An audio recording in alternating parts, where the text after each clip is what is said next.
नमस्कार साथियों, मैं हूं सनोज और आप देख रहे हैं हमारा YouTube चैनल योग्य प्लानेट। इससे पहले आप हमारे चैनल पे नए हैं तो प्लीज़ चैनल को सब्सक्राइब कर दीजिए, लाइक कर दीजिए और कमेंट भी कर दीजिए। कोई भी दिक्कत समस्या हो रही है तो आप सीधे कमेंट बॉक्स में कमेंट कर सकते हैं, हम उसका सलूशन देने का प्रयास करेंगे। ठीक है, पिछले के वीडियो में हम आपको स्वर वर्ण को विस्तार से पढ़ा दिए थे। आज जो हम सिर्फ और सिर्फ व्यंजन वर्ण के बारे में पढ़ेंगे। क्या होते हैं व्यंजन वर्ण, कितने प्रकार होते हैं इनके, कितने भागों में बांटा गया है, किसे कहते हैं व्यंजन वर्ण। तो आइए आज आपके सारी समस्याओं का हल यहाँ पे हम निकाल देते हैं कि व्यंजन वर्णों के बारे में। देखिए हेडिंग है आपका क्या, व्यंजन वर्ण। जब व्यंजन वर्ण हेडिंग है तो बात आती है कि डेफिनेशन क्या है, किसे कहेंगे व्यंजन वर्ण। तो देखिए वे वर्ण क्या होगा, वे वर्ण जिनका निर्माण, किसका निर्माण जी, जिनका निर्माण स्वर वर्णों की सहायता से मिलकर हुआ हो। किसके वर्णों से, स्वर वर्णों की सहायता से मिलकर हुआ हो, सहायता से मिलकर हुआ हो, हम उन्हें क्या कहते हैं, व्यंजन वर्ण कहते हैं। हम उन्हें व्यंजन वर्ण कहते हैं, व्यंजन वर्ण कहते हैं। क्या है कि वे वर्ण जिनका निर्माण स्वर वर्णों की सहायता से मिलकर हुआ हो उन्हें हम व्यंजन वर्ण कहते हैं। कैसे दिखाते हैं आपको, देखिए यहाँ पे ऐसे हम लिखते हैं क, क्या है क, तो क को आप तोड़िएगा तो आधा क प्लस अ। तो देखिए ना ये अ क्या है, स्वर वर्ण है कि नहीं है, स्वर वर्ण है कि नहीं है ना जी। तो हम कह सकते हैं कि जो क व्यंजन वर्ण है इसका निर्माण अ से हुआ है। तो वही आपका डेफिनेशन है कि वे वर्ण जिनका निर्माण स्वर वर्णों की सहायता से मिलकर हुआ हो उन्हें हम व्यंजन वर्ण कहते हैं। और हिंदी में व्यंजन वर्णों की संख्या 33। मुख्य रूप से क्वेश्चन बहुत दिक्कत ये होता है कि आपका मुख्य व्यंजन कितने होते हैं, टोटल व्यंजन कितने होते हैं। आज हम सारा आपका डाउट क्लियर कर दे रहे हैं। देखिए अगर क्वेश्चन में पेपर में पूछता है कि मुख्य रूप से कितने होते हैं तो आपको बताना है 33 की 33 होते हैं। व्यंजनों की संख्या 33 होती है। कहीं कहीं 35 भी दिया होता है, 35 भी दिया होता है। तो वो कब होता है, जब हम ड और ढ को जोड़ते हैं तो ये दो आपके मिल करके 35 हो जाते हैं। लेकिन हम आपको यही बताएंगे कि आप हमेशा 33 ही मारिएगा, अर्थात 33 ही मारिएगा, क्योंकि 33 ही क्या होते हैं, मुख्य रूप से होते हैं। टोटल कोई पूछता है कि टोटल व्यंजन वर्ण कितने होते हैं तो वो आपके होते हैं 49। कितने होते हैं, 49, 49 होते हैं, 49 होते हैं। आप हमारे साथ वीडियो में बने रहिए, हम आपको काउंट करके दिखाएंगे भी कि क्यों होते हैं 49 और कौन कौन आपके मुख्य जो 33 हैं। ठीक है, आइए देखते हैं व्यंजनों का वर्गीकरण। ऐसे तो मुख्य रूप से व्यंजनों का वर्गीकरण 4 प्रकार से किया गया है। कहाँ से, तो उच्चारण के स्थान पे, आधार पे कि कहीं ना कहीं से उच्चारित होते हैं, निकलते हैं, उसके आधार पे। जिह्वा के शरीर में घर्षण करने के आधार पे, अर्थात उच्चारण विधि के आधार पे, और आपके घोषत्व के आधार पे, उसके बाद प्राणत्व के आधार पे। अब कन्फ्यूजन मत होइए, हम सारा समस्या का हल इसी वीडियो में आपको देंगे। क्या है आपका पहला जो आपको बांटेंगे, डिवाइड करेंगे, वो है आपका प्रयत्न स्थान उच्चारण के आधार पे। प्रयत्न स्थान उच्चारण क्या होता है, तो हमारे जो कुछ ये वर्ण होते हैं, व्यंजन वर्ण होते हैं, ये हमारे शरीर के कुछ न कुछ भागों से, हिस्सों से निकलते हैं। उसी के आधार पे हम इनको बांटे हैं। कोई कंठ से निकलेगा, कोई तालु से निकलेगा, कोई मूर्धा से निकलेगा, कोई दंत से निकलेगा, कोई दंतोष्ठ से निकलेगा, कोई वर्तस्थ से निकलेगा। तो इसी के आधार पे वही दिखे हम क्या, उच्चारण स्थान के आधार पे हम इसको बांटे हैं। जिसमें से आपका पहला क्या है, तो पहला है आपका कंठे व्यंजन या कंठ व्यंजन। क्या है आपका कंठ व्यंजन। अब कंठ व्यंजन क्या है, तो वे व्यंजन वर्ण जिनका उच्चारण हमारा कंठ से होता है उन्हें हम कंठ व्यंजन कहते हैं। और ये होते हैं 5। कौन कौन, तो आपका क, ख, ग, घ और एक होता है आपका अंग। ये ही 5 होते हैं कौन, कंठ व्यंजन, क्योंकि इनका उच्चारण स्थान कंठ माना गया है। ये उच्चारित होते हैं, कंठ से होते हैं। दूसरा है आपका क्या, तालव्य। तालव्य मतलब तालु। डेफिनेशन क्या है कि वे व्यंजन वर्ण जो हमारे तालु से उच्चारित होते हैं, तालु से निकलते हैं, तो उन्हें हम तालव्य व्यंजन वर्ण कहते हैं। और इनकी संख्या भी 5 है। कौन कौन, तो च, छ, ज, झ और एक है आपका य। यही 5 होते हैं। कौन से आपके तलव्य व्यंजन वर्ण जिनका उच्चारण स्थान तालु बताया गया था, तालु से ये निकलते हैं, तालु से उच्चारित होते हैं। आपका तीसरा क्या होगा? तीसरा होगा आपका मूर्धन्य और चौथा होगा आपका दंत्य। मूर्धन्य मतलब मूर्धा और दंत्य मतलब दांत। तो इसका बता रहा है डेफिनेशन मूर्धन्य का कि वे व्यंजन वर्ण जो हमारे मुंह से उच्चारित होते हो या मुंह से मूर्धा से निकलते हो उन्हें हम मूर्धन्य व्यंजन वर्ण कहते हैं। और इसकी संख्या भी 5 ही होती है, ट, ठ, ड, ढ और एक आपका क्या है? अड़। यही 5 आपके होते हैं कौन? मूर्धन्य व्यंजन वर्ण। अगला का आप क्या है? दंत व्यंजन। क्या है? दंत, जो दांत से उच्चारित होते हैं या उनका उच्चारण स्थान दांत बताया गया है उन्हें हम दंत व्यंजन कहते हैं। और ये होते हैं आपके कौन कौन? त, थ, द, ध और एक होता है आपका न। यही 5 होते हैं कौन? दंत्य व्यंजन वर्ण। ये क्या है? आपके दंत्य व्यंजन वर्ण है जो आपके दांत से उच्चारित होते हैं। आगे देखते हैं हम क्या है। आगे आपका क्या है? ओष्ठ। ये गलत लिख दिया गया है, ये आपका होगा ओष्ठ। क्या होगा? ओष्ठ व्यंजन। क्या होगा? ओष्ठ व्यंजन। डेफिनेशन कि वे व्यंजन वर्ण जो हमारे ओष्ठ अर्थात ओठ से उच्चारित होते हैं, ओठ वाले स्थान से निकलते हो उन्हें हम ओष्ठ व्यंजन कहते हैं। और इनकी संख्या भी 5 है, प, फ, ब, भ और क्या है आपका? म। ये क्या है? ये आपके ओष्ठ व्यंजन है जो हमारे ओष्ठ से उच्चारित होते हैं। अगला क्या है भाई? अगला है आपका, ये भी गलत हो गया है, ये होगा आपका दंत्योष्ठ। क्या होगा? दंत्योष्ठ। दंत्योष्ठ व्यंजन होगा। और इसका डेफिनेशन क्या है कि वे व्यंजन वर्ण जिनका उच्चारण करने में हमारा जो दोनों होठ हैं दांत को छूते हो, हमारे जो दोनों होठ हैं दांत को छूते हैं उन्हें हम दंत्योष्ठ। देखिए ना, दंत्योष्ठ, दंत प्लस ओष्ठ अर्थात दांत को छूते हैं कौन? दोनों आपके ओष्ठ, उन्हें हम दंत्योष्ठ कहते हैं। और इसकी संख्या मात्र 1 है। और एक वो कौन सा है आपका? तो वो है आपका सॉरी वो है क्या है आपका? वो है आपका व होता है, जिसे हम दंत्योष्ठ कहते हैं। क्या कहते हैं? दंत्योष्ठ कहते हैं। आगे देखते हैं। आगे क्या है आपका? एक चीज इसमें छूट गया है, एक और यहाँ पे होना चाहिए था, उसको हम कहते हैं आपका वर्तस्य। क्या है? वर्तस्य होता है, वर्तस्य व्यंजन। टाइप करना छूट गया है। वर्तस्य व्यंजन, दंत्योष्ठ और क्या होता है? वर्तस्य। पहले तो जानते हैं कि वर्तस्य मतलब होता क्या है। तो वर्तस्य मतलब होता है मसूड़ा। क्या होता है? मसूड़ा। कि जब हमारी जिह्वा मसूड़ों को टच करती है तो उन्हें हम वर्तस्य कहते हैं। और ये आपके 3 होते हैं, कौन कौन? य, र और एक आपका ल। य, र और क्या होता है? ल होता है। ये जो क्या होते हैं? वर्तस्य व्यंजन होते हैं जिनका उच्चारण करने में हमारा जो जिह्वा होता है मसूड़ों को छूता है। वर्तस्य मतलब मसूड़ा, वर्तस्य मतलब मसूड़ों को छूता है। और कितने होते हैं? य, र, ल। ये 3 ही मात्र होते हैं कौन? वर्तस्य व्यंजन। आगे देखते हैं आगे क्या है। आगे है प्रयत्न विधि के आधार पे। वो था आपका उच्चारण विधि के आधार पे, उच्चारण स्थान के आधार पे। ये है आपका प्रयत्न विधि। इसको हम प्रयत्न विधि को हम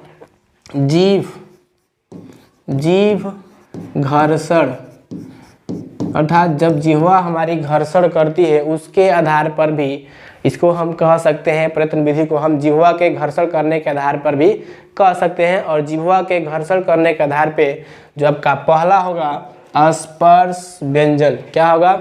स्पर्श व्यंजन। और देखिए नाम में ही डेफिनेशन छिपा है। स्पर्श मतलब कि छूना, कि वे व्यंजन वर्ण जिनका मुख से उच्चारण करने में अगर आपकी जिह्वा किसी न किसी भाग को छू रही है, तालु को छू रही है, ओष्ठ को छू रही है, टच कर रही है, दांत को छू रही है, तो आपके स्पर्श व्यंजन होंगे। और इनकी संख्या हिंदी में 25 होती है, 25 होती है। कहाँ से कहाँ तक?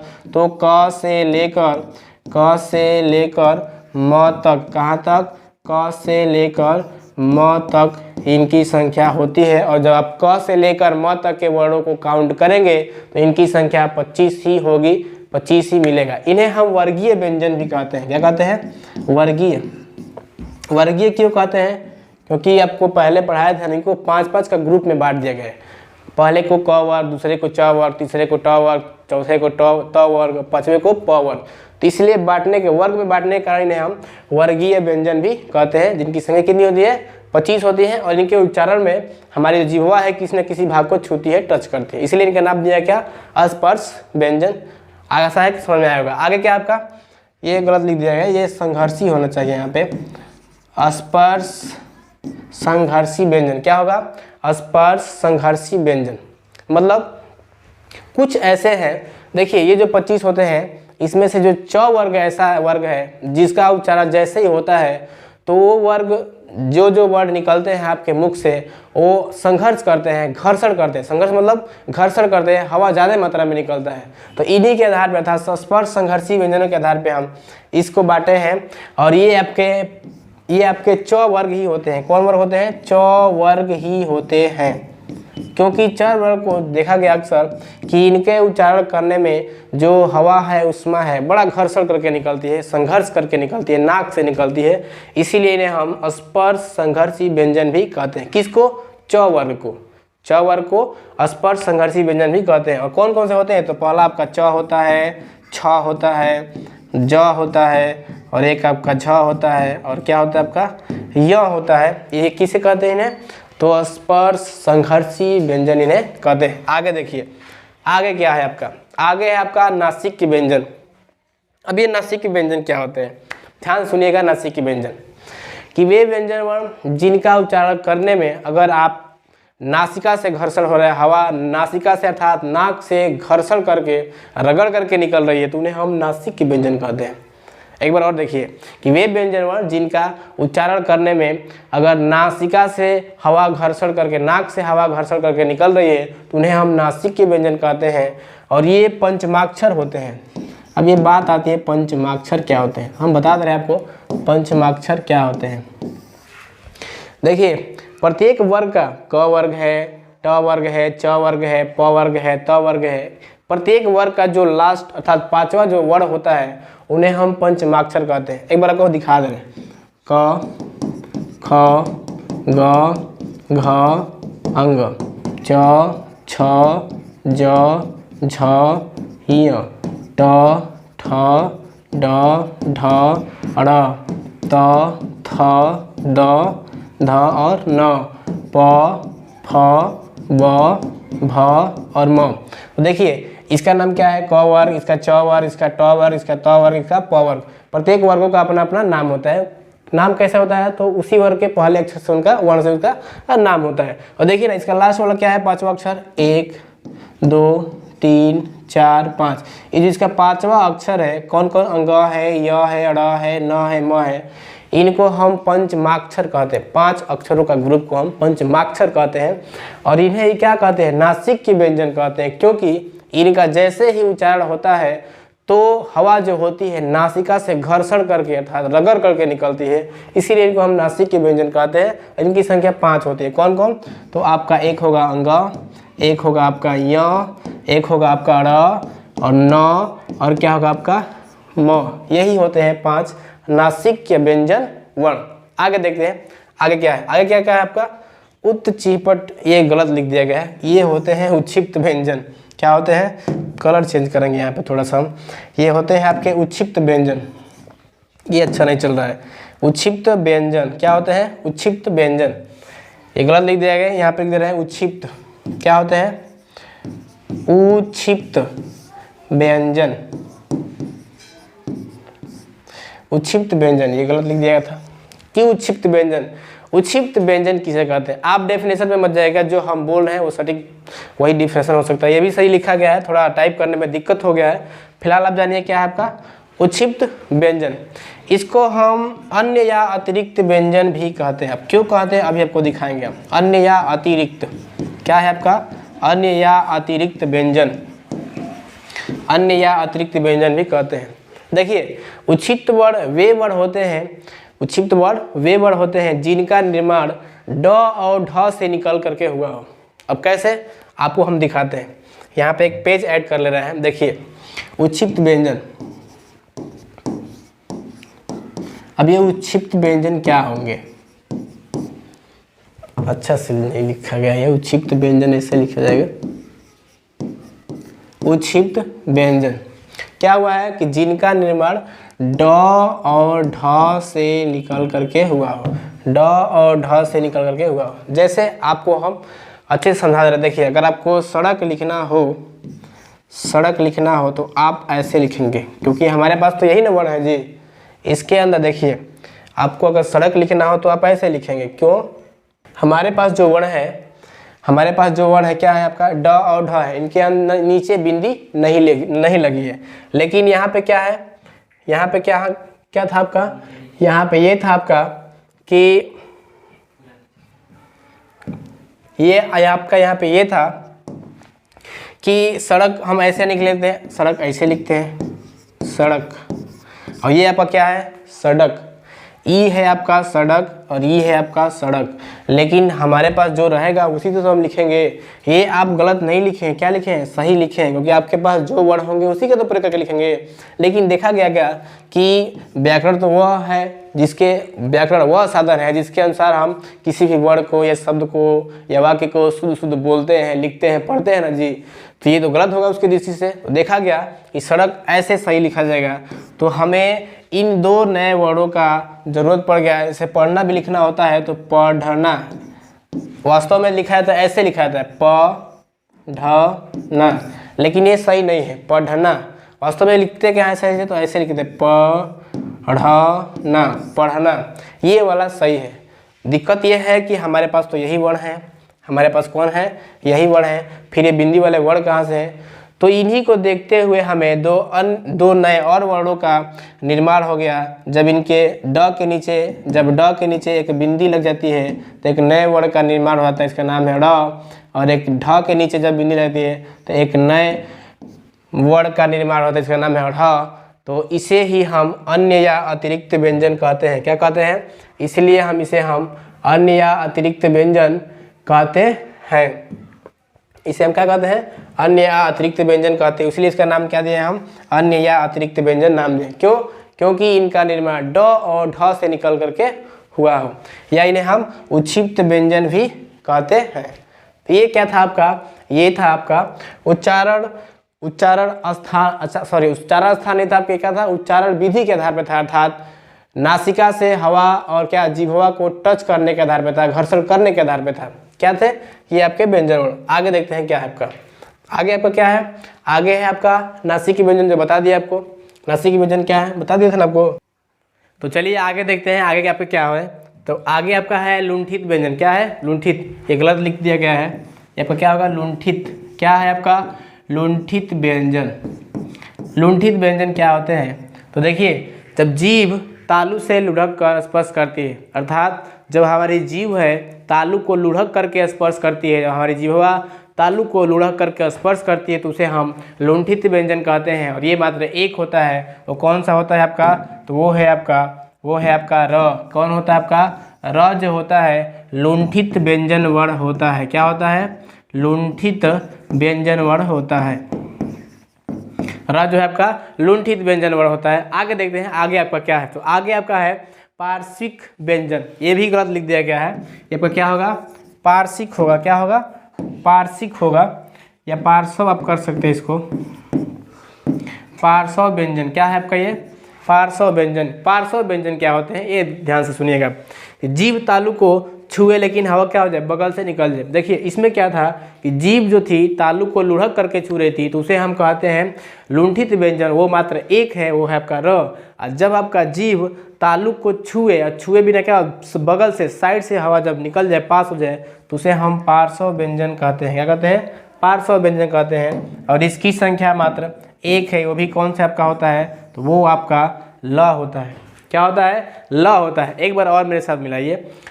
लुंठित कौन थे? कि जब आपकी जिह्वा तालु को लुढ़क के छुई, वो मात्र एक था। कौन आपका था? वो र था। आपका पार्श्विक क्या है? कि जब आपका जीभ तालु को छुए लेकिन उसके बगल से क्या हो जाए? हवा निकल जाए, वो आपका क्या होगा? पार्श्व, अर्थात पार्श्व व्यंजन होगा। और ये मात्र होता है ल। क्या होता है? ल होता है। आगे देखते हैं आपका आगे क्या है। आगे के अंतस्थ व्यंजन क्या होते हैं आपके? अंतस्थ व्यंजन देखिए डेफिनेशन बता रहे हैं, ध्यान से सुनिएगा कि अंतस्थ व्यंजन किसे कहते हैं, क्या होते हैं। डेफिनेशन ये है इसका कि वे व्यंजन वर्ण जिनका मुख से उच्चारण करने में हमारी जो जिह्वा है किसी भी भाग को न छुए, किसी भाग को न टच करे, उसे हम अंतस्थ व्यंजन कहते हैं। क्या होता है इसमें, जो जिह्वा होती है हमारे किसी भी भाग को नहीं छूती है और इसकी संख्या मात्र 4 होती है। कौन कौन होते हैं वो 4 आपके, तो वो 4 होते हैं आपके य, र, ल और एक आपका होता है व। यही आपके 4 होते हैं कौन, अंतस्थ व्यंजन जिनका उच्चारण में आपका जीव किसी भी भाग को टच नहीं करता है, य, र, ल, व। आगे क्या आपका, आगे है आपका उष्म व्यंजन। देखिए उष्म, उष्म मतलब क्या होता है, उष्मा, उष्मा गर्मी अर्थात हवा, गर्म हवा। कि वे व्यंजन वर्ण जिनका मुख से उच्चारण करने में अगर उष्मा निकले, हवा निकले, उन्हें हम उष्म व्यंजन कहते हैं और इसकी संख्या भी 4 होती है।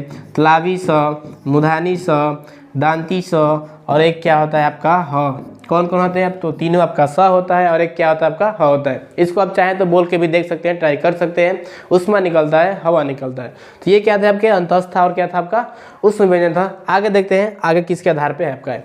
अब आपका क्या है, आगे आपका स्वर तंत्र मुखी या काकल्य व्यंजन, बहुत ही महत्वपूर्ण है। क्या आपका काकल्य व्यंजन, काकल्य व्यंजन पेपर में कई बार पूछा भी गया है, इसलिए हम कह रहे हैं कि बहुत ही क्या आपका महत्वपूर्ण है। किसे कहते हैं काकल्य व्यंजन, ध्यान से सुनिएगा कि जब वायु आपके अंदर से निकलती है, कहाँ से, फेफड़े से होकर के निकलती है और कहाँ से, मुख पे घर्षण करके निकल जाती है, बाहर निकल जाती है, उसे हम काकल्य व्यंजन कहते हैं। कब, जब वायु आपके फेफड़े से होकर अर्थात अंदर से निकलते रगड़ करके निकलती है और निकल करके मुंह पे रगड़ करके, मूर्धा से रगड़ करके बाहर निकल जाती है, उसे हम काकल्य व्यंजन कहते हैं। और इसकी संख्या 1 है मात्र, और वो आपका कौन सा है, तो वो आपका होता है ह। क्या होता है, ह से हल होता है आपका। ये ह जो है आपका काकल्य व्यंजन होता है, काकल्य व्यंजन होता है, जिसके इसके उच्चारण में हवा जो होती है, वायु जो है अंदर से निकलती है और मुंह पे रगड़ करके अर्थात घर्षण करके बाहर निकल जाती है, वही होता है आपका काकल्य। देखिए यहाँ पे लिखे भी हैं, हवा अंदर से क्या होता है, आए और तेजी से मुंह पे क्या है, घर्षण करके निकल जाए। क्या था आपका, घर्षण करके निकल जाए, घर्षण करके निकल जाए, उसे हम काकल्य व्यंजन कहते हैं। और ये कौन है आपका, ह है। आगे देखते हैं आगे आपका क्या है, आगे है आपका प्राणत्व। ये गलत लिख दिया गया है, प्राणत्व होगा ये आपका, ये होता है आपका प्राणत्व, प्राणत्व के आधार पर। तो प्राणत्व क्या है, बात आती है कि प्राणत्व क्या होता है, तो पहले देखिए इसके मतलब क्या होता है। प्राणत्व मतलब होता है हवा, क्या होता है, हवा, कि कभी हवा कम निकलती है, कभी हवा ज़्यादा निकलती है, उसे क्या कहते हैं, प्राणत्व कहते हैं, अर्थात हवा। हवा के आपके शरीर से निकलने के आधार पे हम व्यंजन वर्णों को 2 भागों में बांटे हैं, जिसमें से आपका पहला होगा अल्प प्राण और दूसरा होगा महाप्राण। क्या है आपका, प्राणत्व के आधार पे हम व्यंजन वर्णों को 2 भागों में बांटे हैं, एक होगा आपका अल्प प्राण, दूसरा होगा आपका महाप्राण। देखिए अल्प, अल्प मतलब थोड़ा, अल्प मतलब थोड़ा, और थोड़ा क्या, थोड़ा जी, तो वे व्यंजन वर्ण जिनका मुख से उच्चारण करने में अगर कम हवा निकल रही है, कम हवा निकल रहा है, अल्प मतलब कम हवा निकल रहा है, उसे हम अल्प प्राण कहते हैं। और एक हम ट्रिक भी बनाए हैं, ट्रिक क्या है आपका, ट्रिक है आपका 135 प्लस अंतस्थ। अब ये 135 प्लस अंतस्थ क्या होता है, ध्यान से समझिएगा, कोई बड़ा पहाड़ नहीं है। 135 प्लस अंतस्थ क्या होते हैं, क्या है आपका अल्प प्राण। प्रत्येक वर्ग का पहला, तीसरा और 5वां अक्षर जो होता है, वर्ण जो होता है, अल्प प्राण के नाम से जाना जाता है। डेफिनेशन बता चुके हैं आपका कि वे वर्ण जिनका उच्चारण करने में कम हवा निकलती है, प्राण मतलब क्या होता है, हवा, प्राण तो मतलब हवा ही होता है, तो जिनके उच्चारण में कम हवा निकलती है उन्हें हम अल्प प्राण कहते हैं। और प्रत्येक वर्ण का पहला, तीसरा, 5वां अक्षर क्या होता है, अल्प प्राण होता है। तो आइए देखते हैं कौन कौन होंगे आपके अल्प प्राण। हम यहाँ पे लिखते हैं क, ख, ग, घ, अंग, च, छ, ज, झ, य, ट, ठ, ड, ढ, ड़, त, थ, द, ध, न, ये आपका प होगा, ये आपका फ होगा, ये ब और ये भ और ये क्या आपका म। ये क्या होते हैं आपके वर्ग होते हैं, जो 5 के ग्रुप में आप जानते भी हैं, पहले का क वर्ग, दूसरे का च, तीसरे का ट, चौथे का त और 5वें का प वर्ग नाम दिया जाता है। तो क्या बताया है पहले वर्ग का अर्थात अल्पप्राण क्या होंगे कि प्रत्येक वर्ग का पहला तीसरा पांचवा।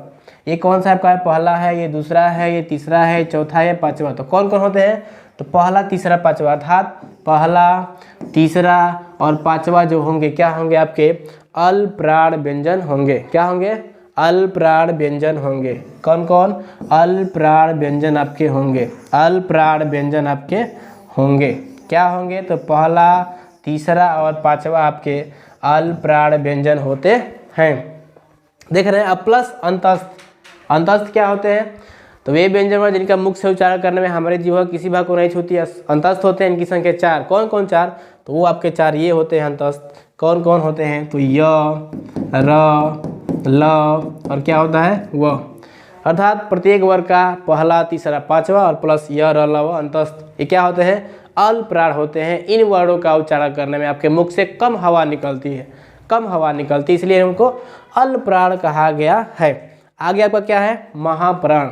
महा मतलब बड़ा, प्राण मतलब हवा, कि वे व्यंजन वर्ण जिनका उच्चारण करने में ज़्यादा हवा निकले, ज़्यादा ऊष्मा निकले, उन्हें हम महाप्राण कहते हैं। और देखिए इसका क्या हम बनाए थे ट्रिक आपका कि 135/24। 24 क्या है, तो प्रत्येक वर्ग का दूसरा और चौथा जो वर्ण होता है महाप्राण होता है। तो हम इसी में उसको समझ लेते हैं। क्या क्या होता है कि प्रत्येक वर्ग का दूसरा और आपका जो चौथा होता है महाप्राण होता है। दूसरा और चौथा क्या होता है, महाप्राण होता है। कौन कौन आपके, दूसरा और आपका चौथा जो होता है महाप्राण होता है। प्लस प्लस क्या होते हैं, ऊष्म। अब ये ऊष्म कौन होते हैं, तो वही होते हैं जिनका उच्चारण करने में ऊष्मा निकलती है, हवा निकलती है। कौन कौन, तो तीनों स और एक क्या होता है आपका ह होता है। अर्थात ऊष्म व्यंजन ये क्या होते हैं, महाप्राण होते हैं। क्या, प्रत्येक वर्ग का दूसरा और चौथा और प्लस कौन, चारों आपके क्या होते हैं, ये आपके ऊष्म व्यंजन महाप्राण कहे जाते हैं। ठीक है, आगे चलते हैं। आगे अब क्या है, आगे है आपका घोषत्व के आधार पे। अब ये घोषत्व क्या है, घोषत्व मतलब होता है घर्षण। क्या होता है, घर्षण। घर्षण से मतलब है, घोषत्व मतलब घर्षण कंपन।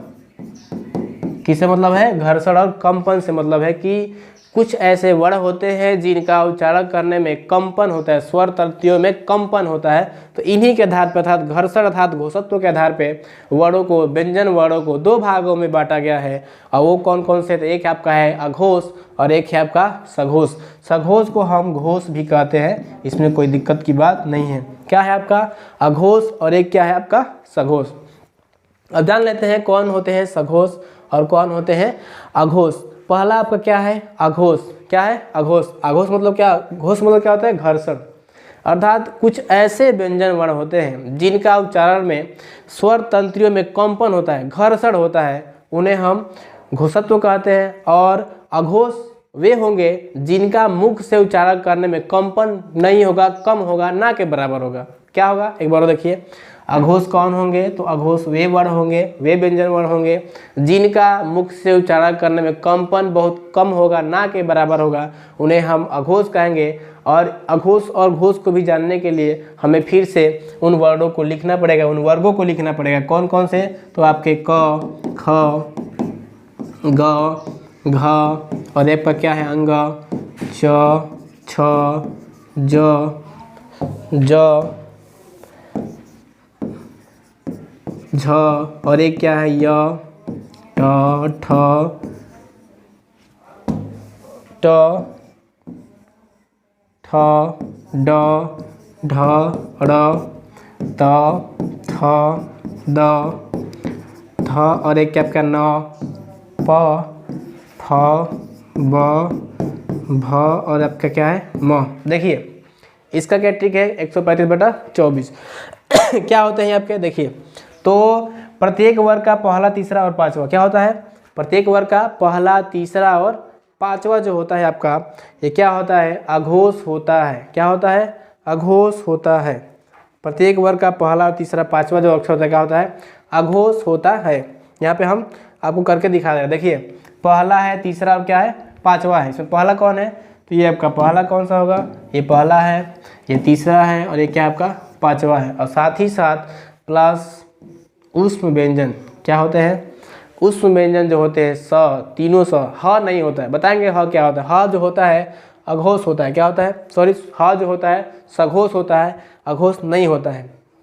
ठीक है, कौन होते हैं, तो पहला, तीसरा और पांचवा जो वर्ण होते हैं क्या होते हैं, अघोष होते हैं। इनका उच्चारण करने में हमारी स्वर तंत्रियाँ कहीं भी कंपन नहीं करती है, कहीं भी घर्षण नहीं करती है, इसलिए इनको हम अघोष, बिना घर्षण वाला कहा, अघोष मतलब बिना घर्षण वाला कहा गया है। और कौन होते हैं, तो प्रत्येक वर्ग का पहला, तीसरा और पांचवा अक्षर आपका आघोष होता है। क्या होता है, आघोष होता है। कौन कौन, तो पहला, तीसरा, पांचवा, पहला, तीसरा और पांचवा ये आपका तीसरा, ये आपका क्या है, पहला है। अब क्या है आपका, यहीं पे समझ लेते हैं सघोष को, किसको, सघोष को या घोष को समझ लेते हैं। घोष किसे कहें, नाम में डेफिनेशन है। घोष मतलब घर्षण, कि जिन वर्णों का उच्चारण में आपके स्वर तंत्रियाँ घर्षण करें, रगड़ करें, उन्हें हम घोष कहेंगे। और घोष जो वर्ण होते हैं प्रत्येक वर्ग का क्या होता है जी, प्रत्येक वर्ग का दूसरा और चौथा क्या होता है, घोष होता है। दूसरा और चौथा क्या होता है, घोष होता है। कौन कौन, तो दूसरा और चौथा आपका घोष होता है, दूसरा और चौथा घोष होता है। साथ ही साथ अंतस्थ व्यंजन कौन होते हैं, अंतस्थ व्यंजन कौन कौन, तो आपके य, र, ल और एक होता है व, साथ ही प्लस ह। कौन कौन, तो देखिए प्रत्येक वर्ग का तो दूसरा और चौथा अर्थात ख, इसमें क्या होएगा अंग, दूसरा और चौथा। और साथ ही साथ क्या है आपका अंतस्थ व्यंजन कौन कौन होते हैं, अंतस्थ, तो य होता है, र होता है, ल होता है, ये भी होते हैं। और एक ऊष्म ह भी होता है। ठीक है, प्रत्येक वर्ग का दूसरा, चौथा, य, र, ल, व और एक ह, ये क्या होते हैं, आपके घोष वर्ण होते हैं। आशा करते हैं कि आपको अच्छे से समझ में आया होगा। तब तक के लिए जय हिंद, मिलते हैं नेक्स्ट वीडियो में एक दूसरा टॉपिक लेकर के आपका, बहुत ही शानदार और ज़बरदस्त। थैंक यू, जय हिंद।